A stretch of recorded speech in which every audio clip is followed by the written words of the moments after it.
Za nami noc w sercu dżungli. Cześć, mamy kolejny dzień. Wczoraj nie dokończyliśmy trochę relacji, bo jakby to powiedzieć, trochę przeliczyliśmy własne możliwości, bo mieliśmy wytyczoną trasę do Sigiriyi, do tej skały, o której mówiliśmy. Natomiast okazało się, że końcówka tej trasy jest dość kręta i nawet jadąc publicznymi drogami asfaltowymi, dość wąskimi, z gęstym ruchem ulicznym, to spowodowało, że no, robiliśmy nawet i 30 km w ile? W godzinę? W godzinę, nie? W godzinę. Więc stwierdziliśmy, że musimy gdzieś zarezerwować hotel przed Sigiriją, tak żeby jeszcze przed nocą dojechać na miejsce. Idealnie wpisaliśmy się, jak tylko zapadła noc, to już, bo tutaj bardzo szybko zapada, to od razu się pojawiliśmy w dżungli, w hotelu. Przez przypadek został zarezerwowany przez Tomka hotel, który jest na tak zwanym Silver Hill. To jest jakieś 430 metrów nad poziomem morza. Jesteśmy praktycznie na końcu takiej drogi, która wygląda tak. I jesteśmy w środku dżungli w zasadzie. Spaliśmy w dżungli, w buszu. Lokalizację tego miejsca zostawię pewnie w opisie, natomiast ten człowiek tutaj ma takie trochę ekogospodarstwo, taką agroturystykę.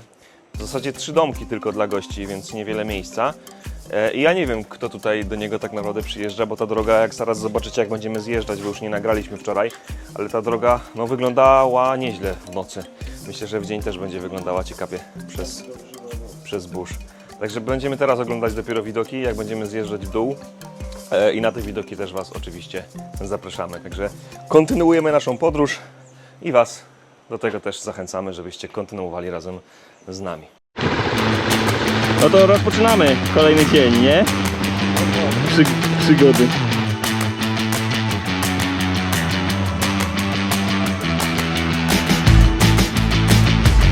Dziś kierunek Sigiriya. Przed nami około 66 km, czyli w lankijskich warunkach to będzie jakieś 2 godziny jazdy. W nocy dojazd do Silver Hill wyglądał zupełnie inaczej. Otaczała nas wtedy nieprzenikniona ciemność, a jedynym źródłem światła były słabe strumienie lamp naszych motocykli. Poranny widok okolicy okazał się dużą niespodzianką. Stromy zjazd, mijane domy i krajobraz zyskały zupełnie nową perspektywę.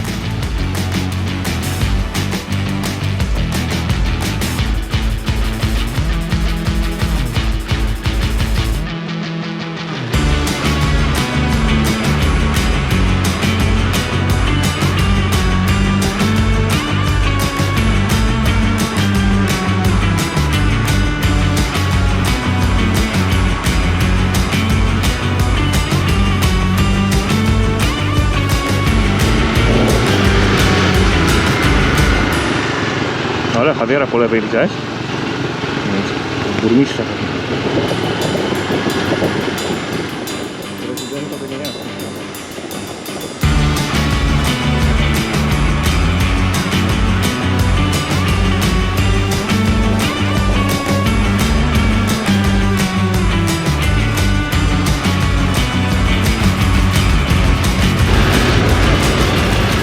Tomek. Zawsze można zawrócić, nie rób tak. Nie no, wracamy, bo ja też chcę tam fotosy zrobić. Ja nawet aparat wyciągnę, bo to jest bardzo ciekawe te polary, nie?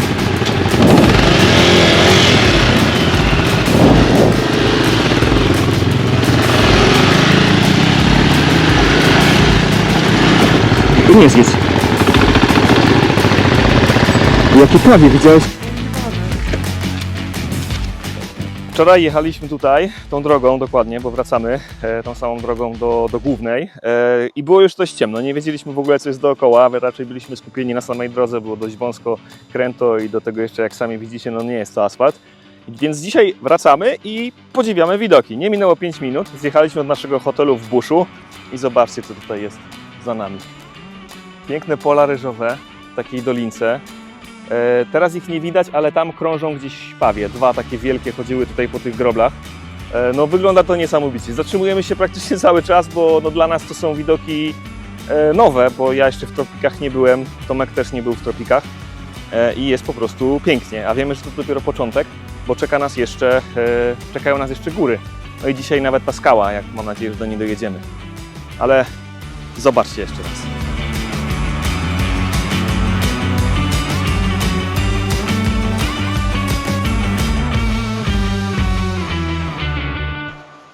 Ja wyciągnąłem z torby na chwilę. Co? Paruje. Paruje? No to żelazem lepiej się sprawuje. No tu trzeba poczekać, nie? Znaczy mam szkło takie zabezpieczające, więc dlatego wystraszyło się. Wilgotność na Sri Lance to wyzwanie nie tylko dla naszych organizmów, ale i dla sprzętu. Wszystko będzie musiało zmierzyć się z ekstremalnymi warunkami tropików. A skoro mowa o tropikach, to szybko one przypomniały o sobie. Na jednym z postojów zostawiłem kask na lusterku. Był to błąd. Wkrótce poczułem szczypanie na czubku głowy i zobaczyłem dużą czerwoną mrówkę na motocyklu. Muszę zdjąć kask, bo coś mi gryzie w głowę.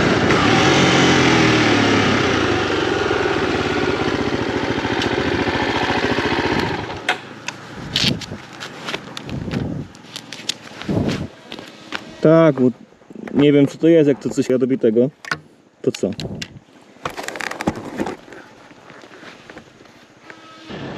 Tropikalne giganty obsiadły mój sprzęt i przez resztę wyprawy musiałem regularnie usuwać je z motocykla. Na szczęście ta jedna nie była groźna, ale teraz będę uważał bardziej.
Warto wspomnieć o psach, bo jest ich tutaj naprawdę sporo na Sri Lance. Trudno powiedzieć, czy są bezpańskie. Mieszkańcy Sri Lanki generalnie troszczą się o zwierzęta. Najczęściej spotyka się te psy wzdłuż dróg. Psy są raczej spokojne, śpią, leżą, obserwują. Podczas całego wyjazdu tylko raz jeden z nich zaczął za nami biec, ale możliwe, że przestraszył się klaksonu. Choć są łagodne i często podchodzą do ludzi, lepiej ich nie głaskać oczywiście, bo mogą mieć różnego rodzaju pasożyty. Ale nakarmić jak najbardziej.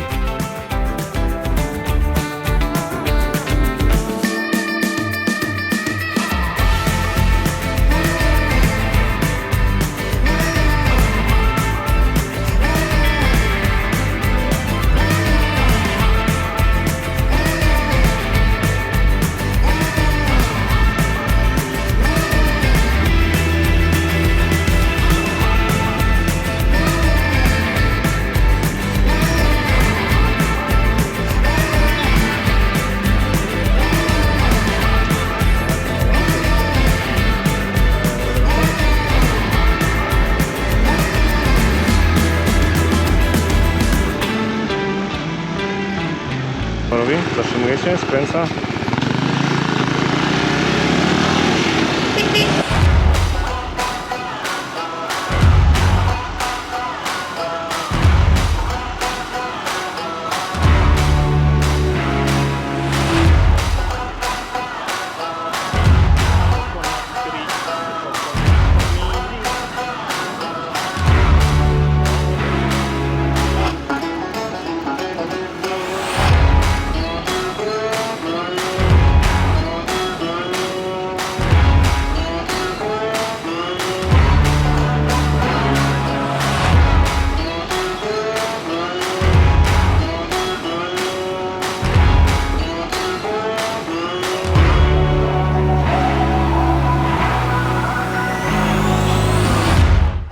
Zrobiliśmy do tej pory 30 km takimi górskimi drogami przez plantacje kokosów, które mogliście zauważyć.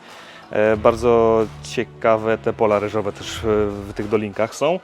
Natomiast w tym momencie jesteśmy niedaleko miejscowości, już Wam pokażę, jak się ta miejscowość nazywa. O, Madipola. Jesteśmy w tym momencie tutaj w centralnej Sri Lance praktycznie. Z Negombo wyjechaliśmy wczoraj. Dzisiaj kolejne 30 km, a zmierzamy w kierunku Sigiri. To jest tutaj, gdzie jest ta nasza szachownica, flaga z szachownicą. Wow, to było dobre. Widziałeś, co Osman zrobił? On zawsze wraca. Wrócił. Osman zawsze wraca.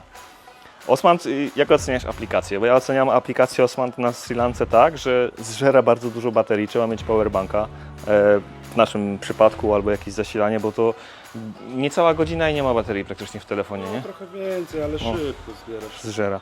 A jeżeli chodzi o dokładność, nie wiem, Tomek mówi, że jest dokładne. Mnie się wydaje, że na Sri Lance brakuje mu chyba trochę dróg takich, których nie ma po prostu w ogóle na mapie, a które w rzeczywistości istnieją. Nie, dojazdowych tylko takich No. końcówek brakuje, ale generalnie są wszystkie według mnie. No. O, jedzie sklep. No, zatrzymaliśmy się teraz pod sklepem, a to jest obwoźne jakieś, ale my zatrzymaliśmy się pod sklepem i będziemy teraz degustację przeprowadzać kolejnego napoju. Ja wybrałem napój Necto w takim kolorze i dla Tomka wziąłem cream soda. Więc teraz zobaczymy, jak to smakuje. Wczoraj była Coca-Cola Nelly, czy Nelly Cola, a dzisiaj będzie Necto. No to próbujemy. Napój jest schłodzony odpowiednio. Mi się przynajmniej wydaje. Lekko gazowany. Zapach bardzo słodki, nektarowy, jak sama nazwa zresztą wskazuje.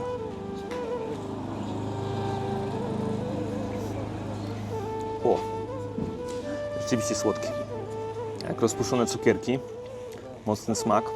Jak rozpuszczone skitelsy, tak bym to oceniał. Pozostawia później lekką gorycz na samym końcu. Zobaczymy, jak drugi łyk.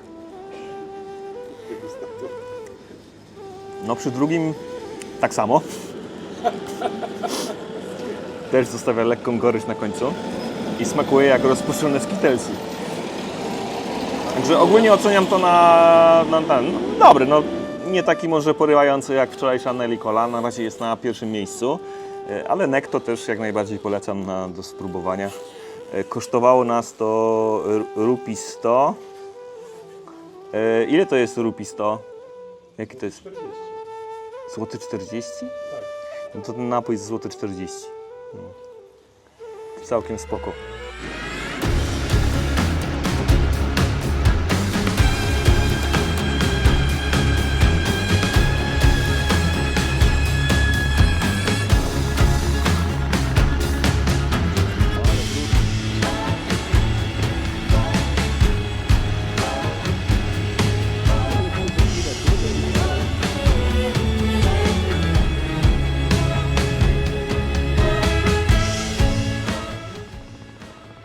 Prosto?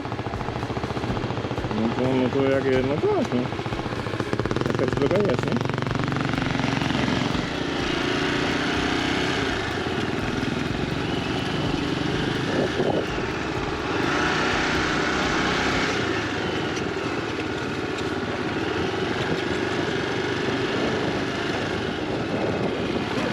No to zawróćmy. Zawróćmy.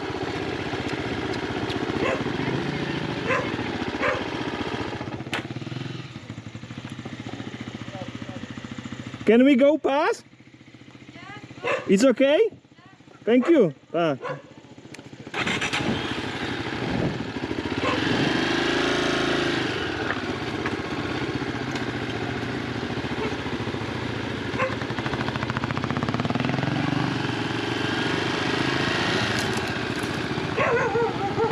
Thank you.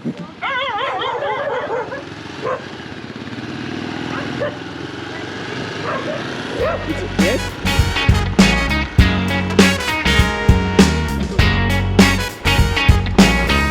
Tutaj to nic, tylko drona puścić.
Docieramy do miejsca, które trudno nazwać rzeką, bo woda spływa tutaj z niewielkiego jeziora.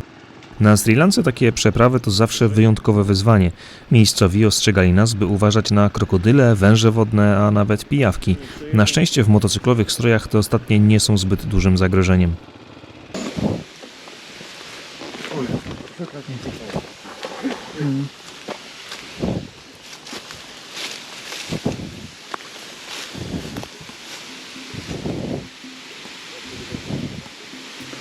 To znaczy, no pewnie idzie przejechać, tylko może być po pierwsze mokro, a po drugie ślisko i nie wiem, czy przejechanie, czy przeprowadzenie nie będzie lepszym pomysłem, bo wiesz, jak beton jest.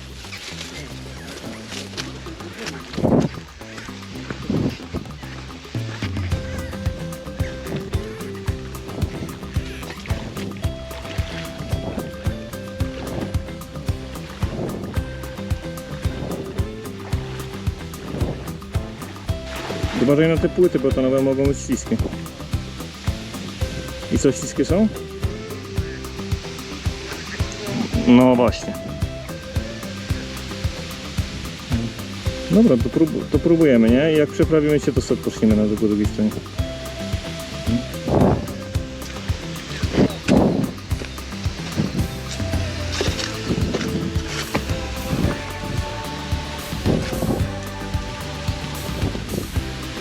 No to trzeba próbować, nie?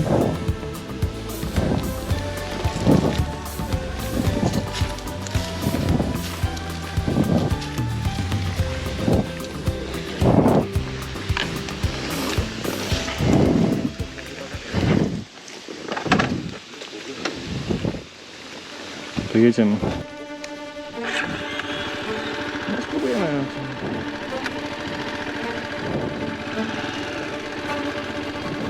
Bardziej prawo, nie?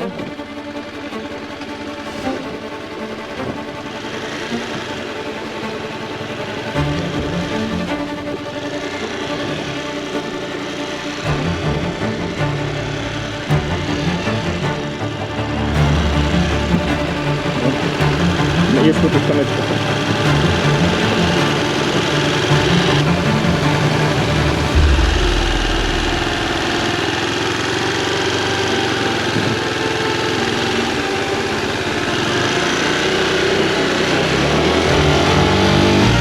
Jest!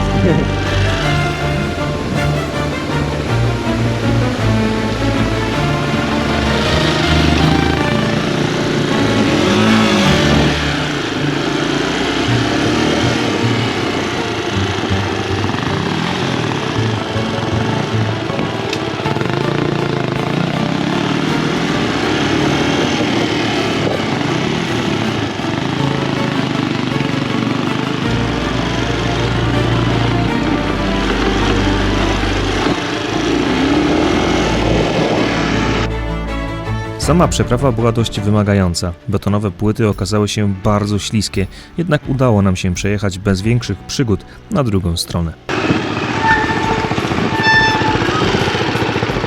Co robiłem przerwę? Nie, praw, tylko moje hamulce.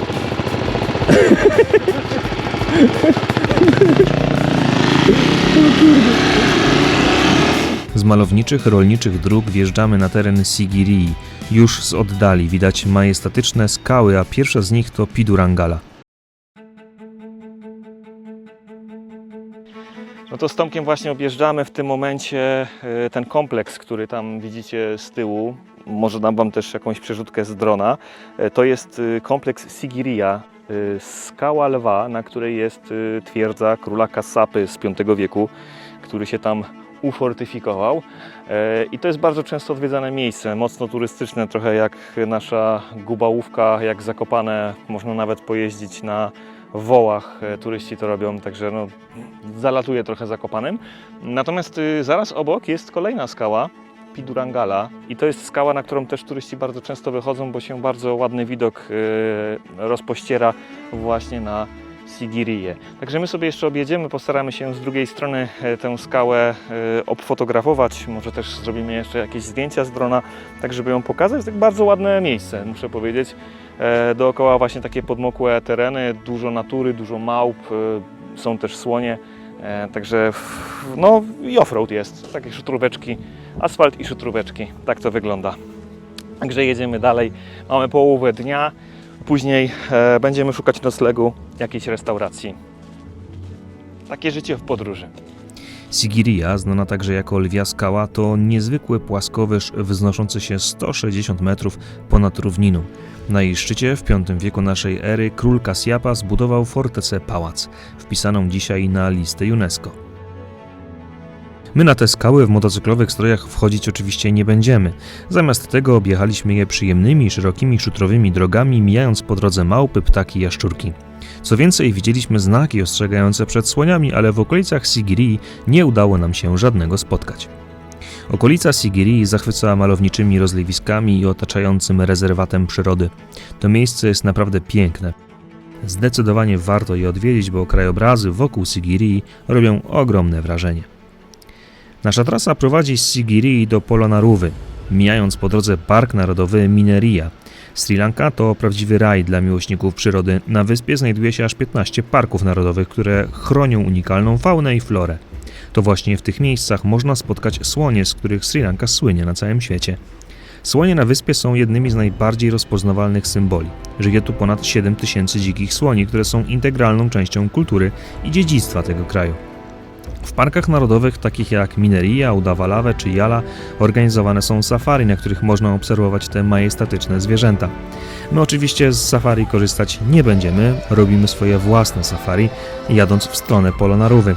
Mijamy wtedy znaki ostrzegawcze "Uwaga słonie", co tylko dodaje emocji naszej podróży. Jedziemy z nadzieją, że uda nam się któregoś spotkać.